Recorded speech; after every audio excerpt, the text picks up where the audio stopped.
حضرت ابو طالب سے یہودی علماء کی گفتگو۔ ایک دفعہ ابو طالب یمن کی طرف گئے ہوئے تھے۔ یہودیوں کے ایک عالم نے ان سے پوچھا تم کس حضرت ابو طالب یہ گلاں سن کے حضور دے جان نثار چاچے آئے، جان قربان کرنا چاچے آئے، اور اتنی محبت آئی کہ بھائی سارے کفار دی مخالفت اپنے سر لئی آئی حضور کے مقابلے گئی۔ اس واسطے حضور نے ابو طالب نو نہیں چھوڑا۔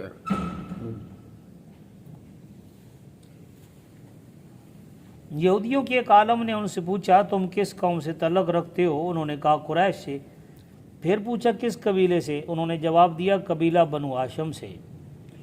اس نے کہا کہ مجھے اس بات کی اجازت دیجیے کہ میں آپ کے جسم کے 2 اعضاء کو دیکھ لوں۔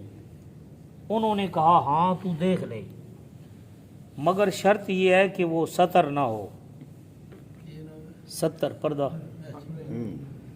یعنی چھپائی نہیں، نہیں اس تمرا پردے والی جگہ پر نہ ویکھی اے بشر۔ چلو یہودی نے کہا میں صرف تمہاری ناک اور دونوں ہاتھ دیکھنا چاہتا ہوں۔ انہوں نے اجازت دے دی۔ جب اس نے آپ کی ناک اور دونوں ہتھیلیاں دیکھیں تو کہنے لگا تمہارے ایک ہاتھ میں بادشاہی ہے اور دوسرے میں نبوت و پیغمبری،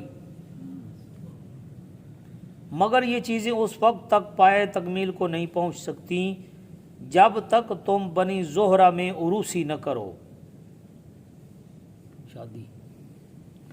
پھر پوچھا اے عبد المطلب، عروسی میں نے بھیجا نہ کرو، اے عبد المطلب تو نے شادی کی ہے؟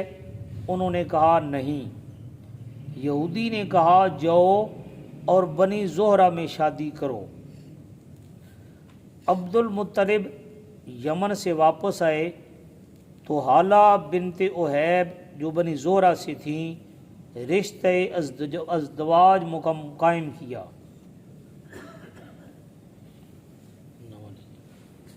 یہودیوں کے ہاں ذکر میلاد رسول،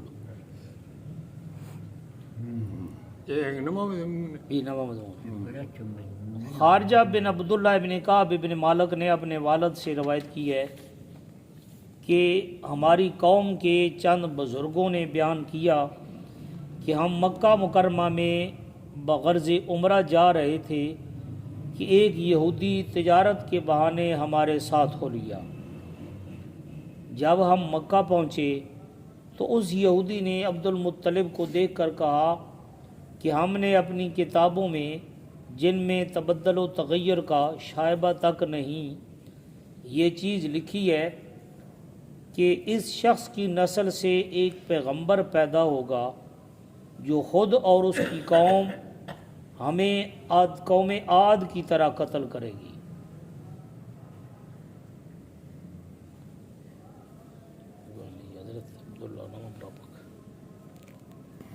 حضرت آدم سے حضرت عبداللہ تک،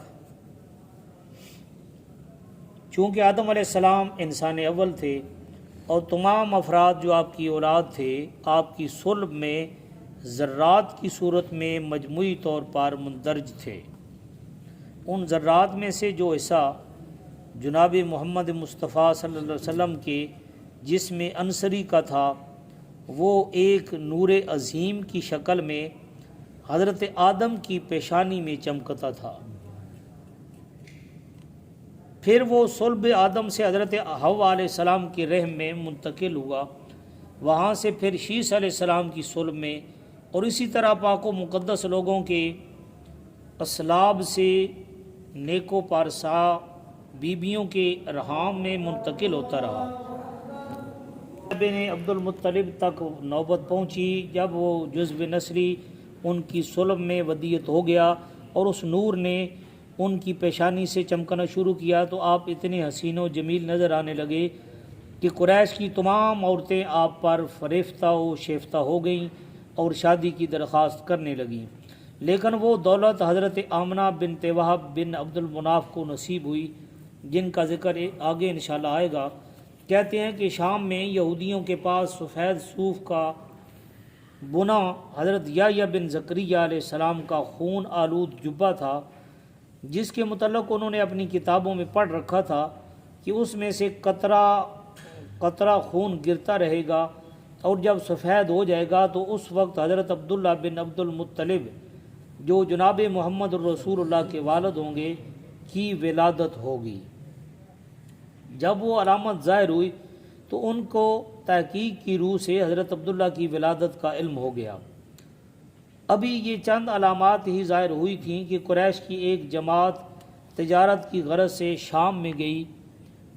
احبار یہود ان سے حضرت عبداللہ کے متعلق پوچھتے تھے، اور یہ لوگ حضرت عبداللہ کے حسن و جمال کی تعریف کرتے تھے اور اس نور کا ذکر کرتے تھے جو ان کی پیشانی میں چمکتا تھا۔ احبار یہودی کہتے تو وہ نور عبداللہ کا نہیں ہے، بلکہ وہ تو محمد بن عبداللہ کا نور ہے جو ان کی صلب سے پیدا ہوں گے اور بتوں کو توڑیں گے۔ جب قریش مکہ ان کی زبان سے ایسی باتیں سنتے تو علامات و امارات جن کا وہ مشاہدہ کر چکے تھے کے سبب کہتے، رب کعبہ کی قسم ہے احبار یہود سچ کہتے ہیں۔ بس